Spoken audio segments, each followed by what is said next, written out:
Hello Raavan sir, ఎక్కడున్నారు? Police station lockup లో ఉన్నాను అనుకుంటున్నావా? అయ్యో, మిమ్మల్ని అంత ఈజీగా ఎవరు పట్టుకోగలరు సార్? ఇలాంటి పనికి మాలిన బిల్డప్లు ఇచ్చి ఇచ్చి నన్ను పిచ్చివాణ్ణి చేశారు, నడి రోడ్డు మీద పడేశారు. అయ్యో, ఇందులో నా పాత్ర ఏం లేదు సార్. మీ గురించి నేను కూడా టీవీలో చూసి షాక్ అయ్యాను. అయినా ఈ టైంలో ఎక్కడున్నారు, ఎక్కడికి వెళ్తారు? కావాలంటే మా ఇంటికి వచ్చి ఉండండి సార్. అవన్నీ వదిలేయ్. శివగామి చావలేదని నీకెలా తెలుసు?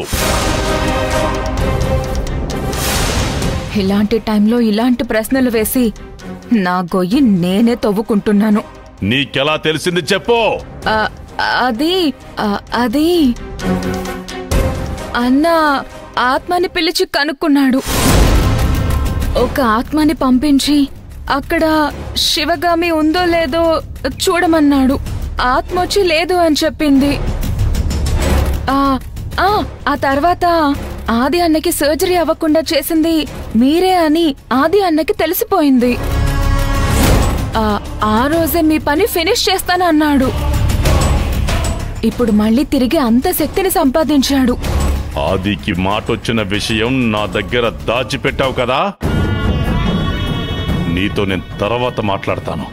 కొంచెం జాగ్రత్తగా ఉండండి సార్.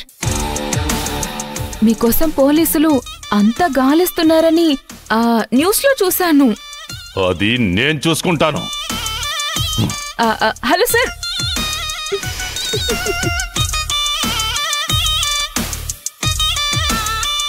నేను ఇప్పుడే శివగామితో మాట్లాడాలి. రావణ్ భాయ్ ఇప్పుడా? నాకు ఇప్పుడు అర్జెంటుగా మందు కావాలి. తెప్పించు తాగి ఆ శివగామితో కూడా మాట్లాడతాను.